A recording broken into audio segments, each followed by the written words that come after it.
Hey YouTube, welcome back to my channel. My name is Marcella Dorn, and today I am going to do a 16-week update. For my week 16, there were only a few things that changed. Cravings changed. As far as like my daily breakfast routine, I used to get the sausage biscuit with strawberry jelly. Now I've switched over to a sausage egg biscuit sub round egg from McDonald's. Still loving ketchup, still loving tomatoes. For week 16, I have been doing a lot of research. I don't recall if I told you guys that my first pregnancy was a emergency C-section due to baby's heart rate dropping during my contractions after laboring for 19 hours.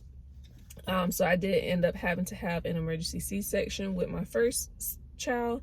And my goal, being that it's been 10 years, my goal has been to have a vaginal birth after C-section, which is a VBAC, also known as a VBAC.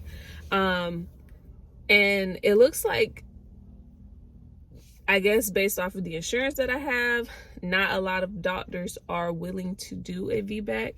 I guess they make more money with C-sections, it's quicker with C-sections, and they can just get you in and out of there and bada bing, bada boom. But I truly believe that I can go through with a vaginal birth, and I would like to have that chance to labor and possibly have a vaginal birth as long as there's no complications with our current pregnancy, or once I get into labor. You guys see I got new glasses. Ooh. Okay, but so I've been doing a lot of research. I'm going to put in the description box below a few videos that I have been watching in order to try and prepare for a VBAC. I've been watching breathing videos to, learn how to labor, watching videos of other women's VBACs and see how their process went, how their labor went, how they handled the pain. And I believe going unmedicated would be the best route for me. I do feel like that there were reasons why I ended up having to have the C-section with my first pregnancy. Early on, I did not do any research with my first pregnancy. I did not watch any videos on how labor would be with my first pregnancy. I did not know what to expect. I just knew, I've only heard that contractions were like extreme cramps, which during that time I really didn't deal with having cramps like that. Only earlier on when I first started my cycle, I had experience with cramps, but I thought I could do that, I could take that. Didn't do any research, no breathing research, no none of that. And so when I went into labor, it was, being that it was all unexpected, I didn't know how to take it. I didn't know how to labor or anything like that. So when I did go into the hospital to labor, I did get an epidural pretty on. I got an epidural when I was 2 centimeters dilated.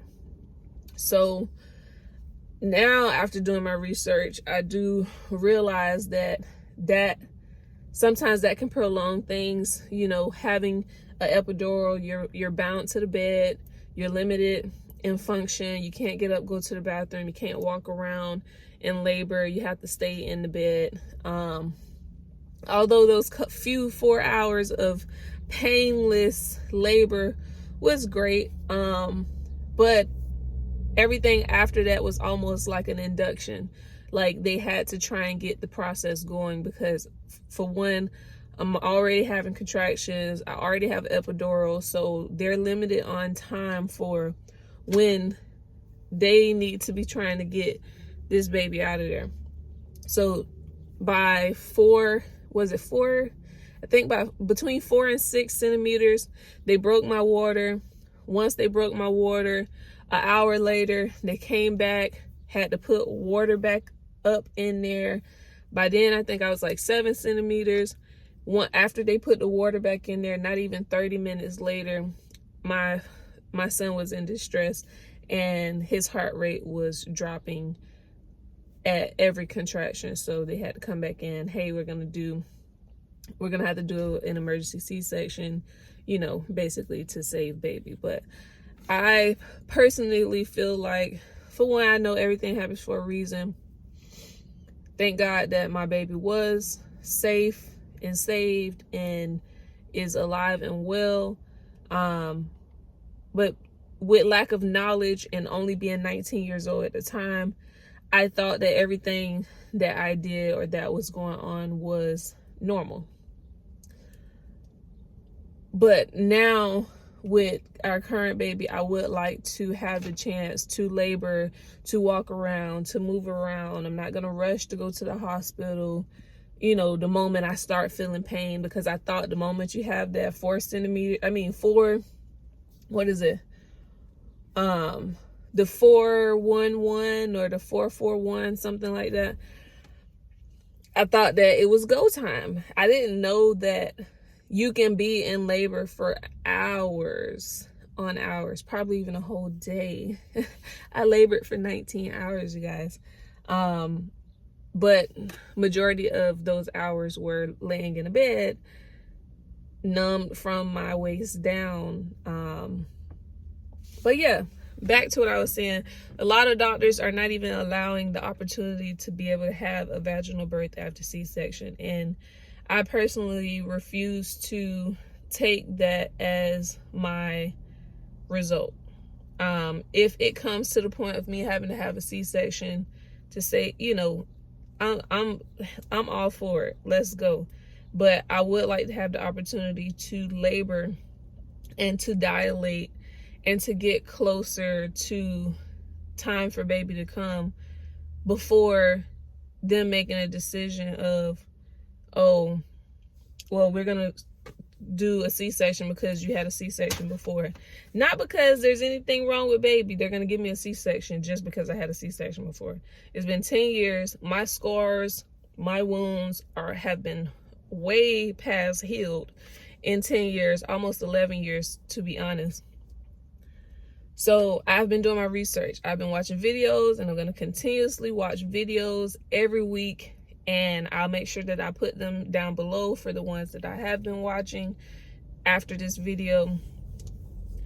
But I did at one point think about going to a birthing center, but then I prayed on it and I thought about it, and I said, well, although I know I want to labor, although I know I want to have a natural birth, I do still want to be within reach of help if necessary.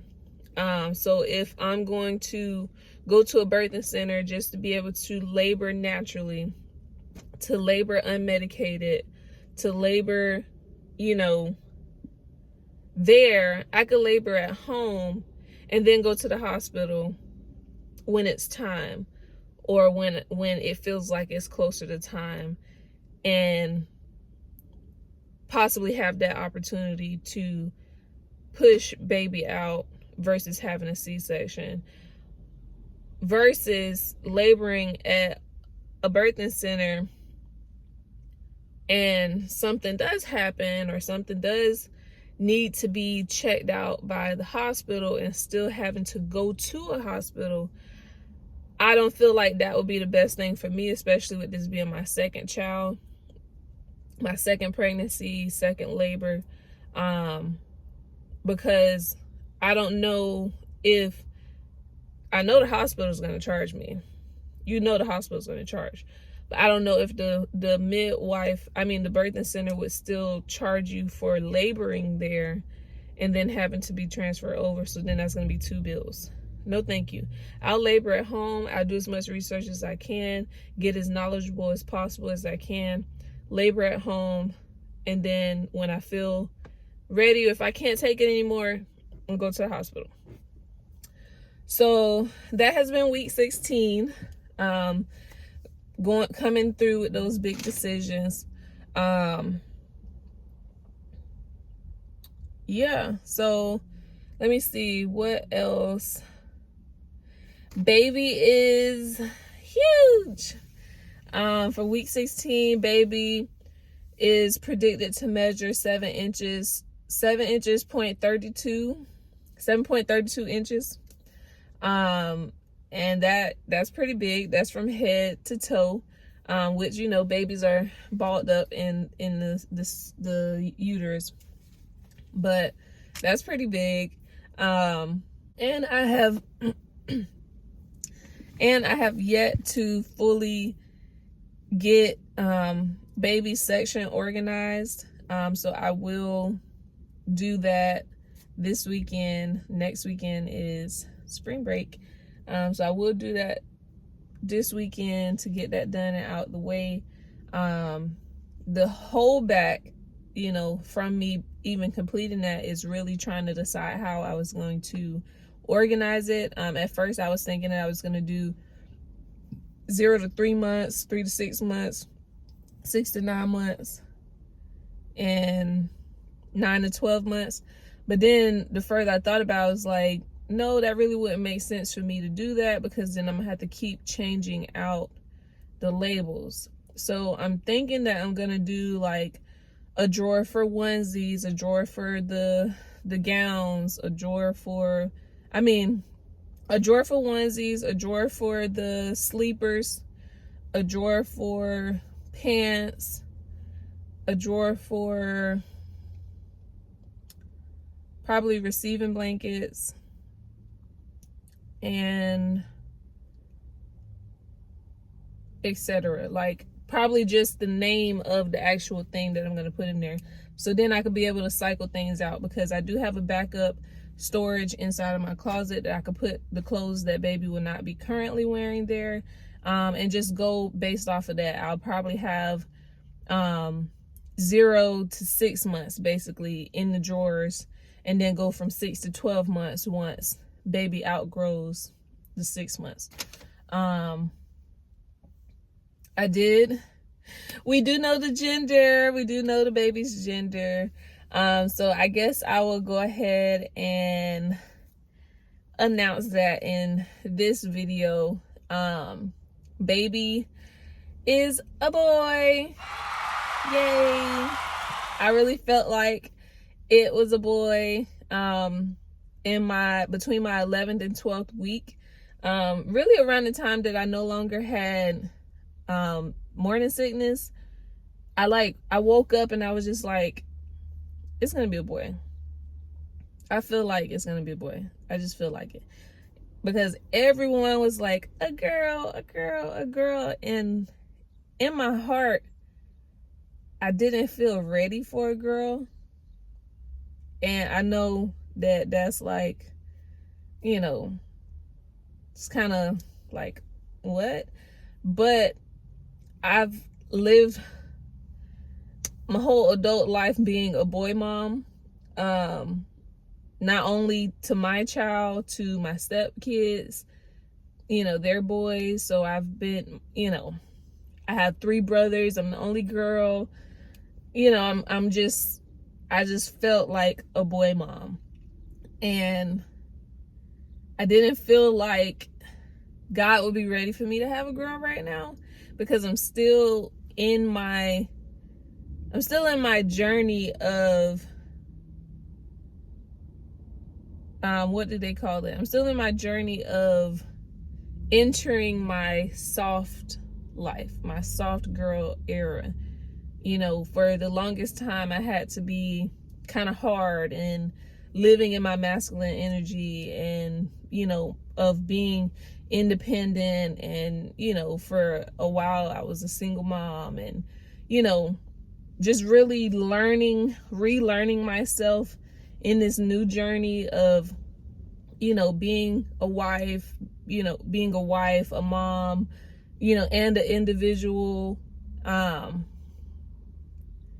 I didn't really feel ready for that. And so I felt like, you know, God would give me, of course, what I'm ready for and what I can handle. And I felt like it was going to be a boy. And he is. So I am so happy about that. Of course, if I was to be blessed with a girl, I would have to snap out of it and learn as much as I can to make sure that I do and can teach her everything possible. But of course, I do know that everything happens for a reason. And who knows? I might be like my mom and have all boys first and my last child be a girl. Who knows? But I am very happy about that. We do have baby's name. I'm not going to share baby's name just yet because it is a name that is somewhat special to me. The meaning of it is exactly what he is to me and to our journey of, wanting to have a baby and having to go through years of not being able to produce a baby. Finally have the blessing of being able to get pregnant and carry a healthy baby. It fits him so well. And I've been talking to him every day, even before we knew what he was. I would, of course, talk to my baby. I feel like that's very important for them to get to know your voice and to know how you say things, even though their organs and all of that important stuff is still developing. I feel like it's important because they are a human being. Although they're in your stomach, they're still a living human being and will one day be here and be around you. So the connection does have to begin early on. Still out of breath, y'all. Gosh. My breath, like breathing, talking, it's just, but that's to be expected. I'll go ahead and enter a bump date for you guys right here.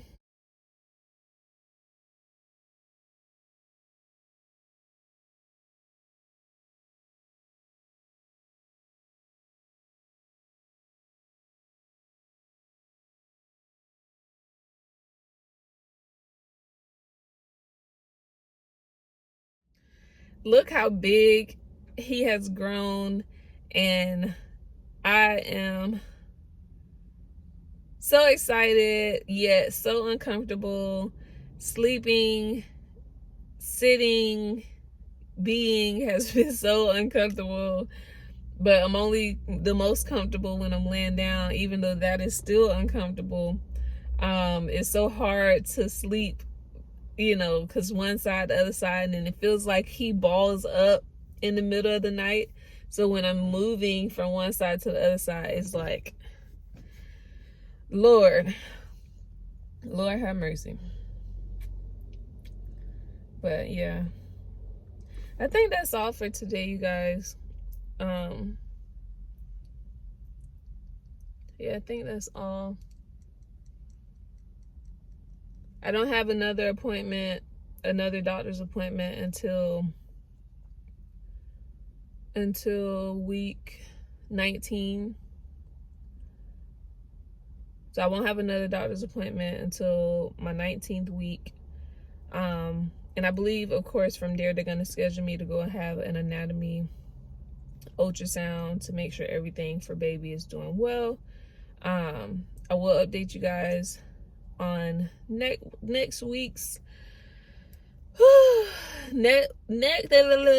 next week's pregnancy of week 17. I do appreciate you guys tuning into my video. I hope you guys were able to relate to something that I said, or at least find the videos that I have linked down below useful when trying to learn how to labor naturally at home, or how to possibly be able to get a chance to have a VBAC, because the doctor that I currently have, which I am changing, the nurse practitioner, she told me, well, this doctor doesn't really do VBACs because they work at two hospitals, and yeah, that's not something that they do. And I felt like that was like the most ridiculous excuse to give a pregnant mother that the reason you're not going to get the chance to have a vaginal birth after C-section is because this doctor has to go to 2 different locations. And I felt like, okay, so you're going to put a first-time mom before me. You're going to put someone, even if they're not a first-time mom, someone who's had vaginal births before me, because you're going to just want to cut me open, deliver my baby, and then go and wait for these people to labor and have their baby. No, that's not an excuse for me.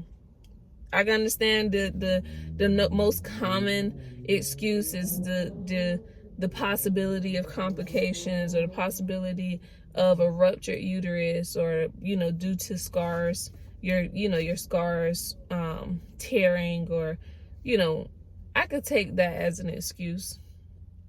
But to tell me that because this doctor goes to 2 different locations, no. So that means I need to change doctors, because being that this doctor is the only doctor who can deliver babies, my chances will be 0 versus me going to a practice that has multiple doctors, that will have doctors on call at the hospital. I will have a better chance of possibly getting a doctor who would say, okay, well, you've labored this far, you're dilated this much, let's see how much further you can go. But if things doesn't progress within a certain amount of time, then okay, we're gonna have to do a C-section to make sure that we're still able to numb you or whatever. I would rather those chances than for someone to just give me that as an answer of, well, they have to report to 2 different hospitals, so they're not going to do a VBAC. Okay, well, they're not going to deliver my baby. Thank you. Thank you for telling me that. Because I feel like I have the right as the mother to express my wishes and to have a medical proper answer. For the lady who's honest, I can't be mad at her at that. She was honest. That was the doctor's reasoning. Fine. Even from the reviews that I've seen, I won't see the doctor until my last 2 months of pregnancy. I'm not cool with that, because if you're going to be the one delivering my baby 100%, 100%, I need to be able to build a relationship with you. If you're going to be delivering my baby, nobody else. But I would rather go somewhere where I don't know who's going to deliver my baby, so I don't have to worry about having a relationship with that person or get to know them or their vibe, or, you know, because I'm really big on energy. So I'd rather take a gamble with that than to know for a fact that you're going to deliver my baby and I'm not even going to get to see you. Like, only passing in the hallway. No, I'm okay. But okay, my rant is done. My rant is over. Baby is hungry. I have my food right here waiting for me to dive in. And I will see you guys in the next video. And I hope you guys are enjoying your weeks. And I hope you guys enjoy your spring break.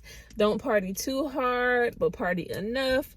Party for me if you can, because I'm not really doing anything. But thank you guys for watching. Please like, comment, and subscribe. And do not forget to check out the videos linked down below for more information on things that I've researched for having a VBAC. Love you guys.